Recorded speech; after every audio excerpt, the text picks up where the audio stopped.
Function ఉందని అప్పటికప్పుడు బయలుదేరుతున్నాం. ఇంకా పిల్లలకైతే స్కూల్‌కెళ్లారు కదా! పిల్లలకి బట్టలు ఐరన్ చేసి పక్కన పెడదామని పిల్లలకైతే బట్టలు తీసి పక్కన పెట్టేసానండి.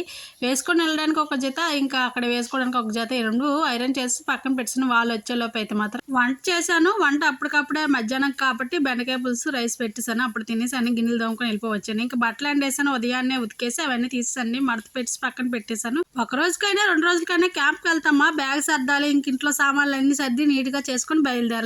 పిల్లలకైతే నార్మల్ డ్రెస్ వేసేసాను. ఇంకా ఇక్కడ ఎక్కితే అక్కడ దిగడమే కదా! ఇంకా ఎందుకంటే వేసవికాలం కదా! చాలా వేడిగా ఉందండి. ఇంకా అన్నీ రెడీ చేసేసాను. ఎక్కడివక్కడ సెట్ చేశాను. ఇంక బయలుదేరిపోయామండి. 3:30 అయిందనమాట. బయలుదేరాము. గేట్ బయటకెళ్ళేసరికి జస్ట్ 4 అంతా ఇలా అయిపోయిందనమాట.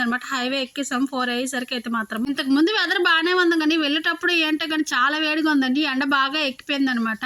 ఇంకా అయితే మేము శ్రీకాకుళం వచ్చేసాము. శ్రీకాకుళం నుంచి మాకు ఇంకా గంట జర్నీ అనమాట. ఇంటికెళ్ళేసరికి 7 అయిపోద్దని ఇంకా అయితే టీ అయితే ఫ్లాస్క్‌లో వేసేసాను. ఇంకా అదైతే 5:30 ఇలా అయిందనమాట. ఒక పక్కన ఆగి టీ తాగామనమాట. ఎందుకంటారా, వెళ్ళేసరికి లేట్ అవుద్ది కదా, చాలా హెడేక్ ఉంటుంది జర్నీలోన. అందుకని ఇంకా మజ్జిగ అయితే పిల్లలకి ఇచ్చాను. మజ్జిగ కూడా కొంచెం పట్టుకున్నాను. పిల్లలకైతే మజ్జిగ ఇచ్చాను. వాళ్ళు అత్తే ఆగారు.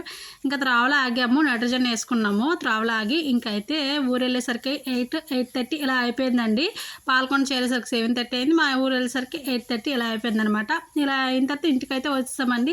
ఇంటి దగ్గర అయితే మా అత్తగారు లేరు. మేము అందుకే ఫంక్షన్కి అటెండ్ అవ్వాల్సి వచ్చింది. మేమైతే ఫంక్షన్కి వెళ్ళాము. ఇంకా ఇంటి దగ్గర అన్నీ చూసుకొని ఇంకా ఫేస్ వాష్ చేసుకొని హెల్దీ ఫంక్షన్ అయితే అయిపోయింది మేము వెళ్ళేసరికి.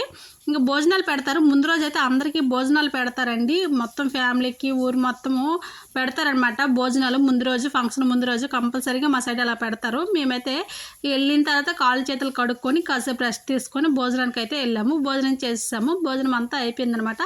వాళ్ళు వీళ్ళు పలకరిస్తారు కదా, కొంతసేపు మాట్లాడుకుని ఇంటికైతే వచ్చేసాము. ఓకే ఫ్రెండ్స్, నచ్చితే లైక్ చేయండి, షేర్ చేయండి, సబ్స్క్రైబ్ చేయండి. Bye bye. Thank you for watching.